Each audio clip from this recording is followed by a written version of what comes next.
It's the end of the world as we know it, and I feel fine. Good morning, slaves. For weeks now, people in France have been throwing the fuck down. Since the general strike of March 31st, occupations and popular assemblies have burst into cities across the country, even as thousands of youth square off against the pigs in the street. So, to learn more about just what the fuck is going down, I recently caught up with the members of Disaffiliation, a crew of autonomous troublemakers currently occupying the Filia building at Nanterre University, west of Paris. Hey y'all, how the fuck are you? We're fucking great. Since the general strike of March 31st, we've seen the spread of public occupations and general assemblies known as Nuit debout, or Rise Up at Night. What's the composition of the peeps taking part in these occupations? And what types of discussions are taking place at these assemblies? Well, peeps from all places, social conditions and political opinions, from far left to far right.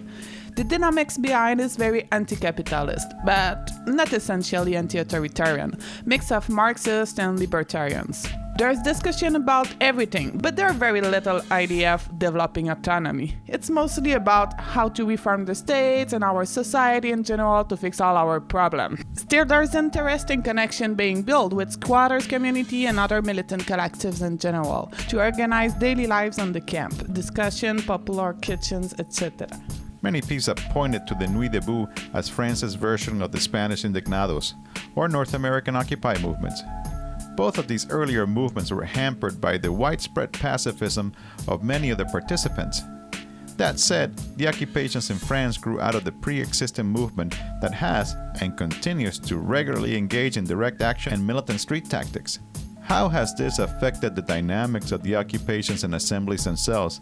Are there still lots of arguments taking place around violent versus non-violent tactics? The question of so-called violent action fully divides these occupations. But this violence doesn't come from nowhere. For decades, police abuse has been growing and targeting specific communities: immigrants, women, people of color. Young people destroy banks and police stations to protest the dictate of money and police. Many of the voices heard at Nuit debout, commenting live streams or talking at general assemblies, oppose these violent protesters. But they are just a talkative minority, and most people really don't have a problem with burning banks and rental cars. Also, the divisions around violent action is interesting in the case of oppressed minorities. In Lyon, for instance, a few days ago, for their first Nuit debout, women and non-binary peeps tried to organize in a safer place outside of patriarchal domination.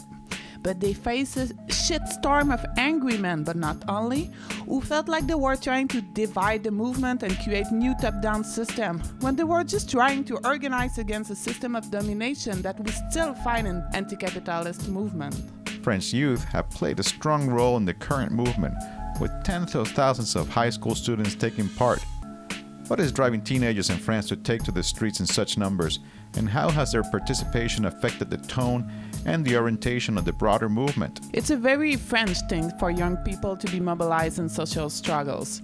This is reinforced by the French scholar system, in which high school is the last school with a true social mix.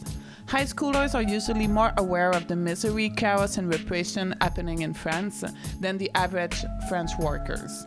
The mobilized high schoolers do not really fight for a specific political and social project, but they are always among the first mobilized to fight and tear down the existing oppressive structure. Regarding the work law reform in particular, high schoolers usually see work as an oppressive institution and not a tool for emancipation. They have parents or friends' parents who suffer daily from their working condition, and they don't want such situation to be generalized and accepted by everyone. I think it's very interesting to see that the vast majority of them is not organized or affiliated to any political organization in particular. They're a small group of very organized young people making general and assemblies and protests happen. But when the police come to beat everyone up, a lot of high schoolers just find it very normal to throw stones and bottles at the police, without even masking their face.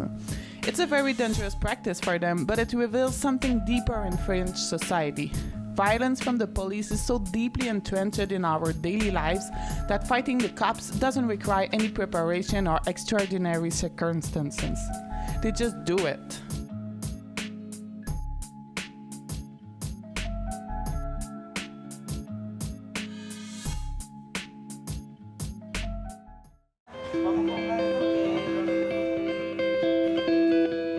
I believe this program is probably one of the best things that has happened to me in my life. You make a lot of new friends, you gain confidence, you experience new cultures.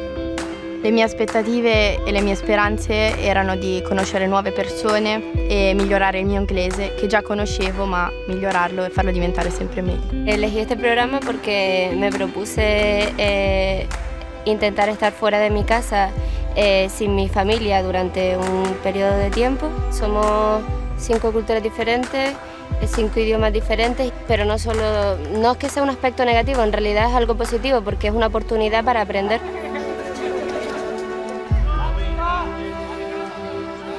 E appunto l'idea del progetto è quella di sviluppare queste soft skill, dalla confidenza in sé e negli altri, la capacità di interagire con culture diverse, la fiducia in se stessi, il mettersi in gioco attraverso giochi, attraverso le arti di strada soprattutto, quindi attraverso la clowneria, la giocoleria e le arti acrobatiche. Clowneriassa täytyy jossain määrin tulla ulos mukavuusalueelta. Siinä täytyy uskaltaa olla naurettava, uskaltaa epäonnistua myös hauskalla tavalla, nauraa itselleen, nauraa muille. Ho imparato a stare tra le altre persone come sono io e non a mettermi o nascondermi dietro un'altra persona, e ho imparato a essere molto aperta con gli altri ed è la cosa più importante. Creo que somos totalmente iguales, pero diferentes en cuanto a costumbres, en cuanto a tradiciones, pero en cuanto a lo que es la persona, no, para nada. You learn a lot more about your European neighbours and you feel more part of the European community. My greatest moment would have to be last night on the stage when we all came together. It was like a climax of this exchange. There was a great energy behind the stage, all the hard work we put in and all the friends we made, and we really showed that on the stage. Abbiamo visto tantissimi ragazzi che grazie agli scambi, ai training di Erasmus e di Youth in Action sono cambiati, cresciuti, hanno preso strade completamente diverse. Chi ha iniziato l'università e non voleva farla inizialmente, chi è partito per un anno di EVS senza prima sapere nemmeno cosa fosse Erasmus o non sapere l'inglese, però solo per il fatto di aver conosciuto una realtà diversa ha deciso di provare e di mettersi in gioco.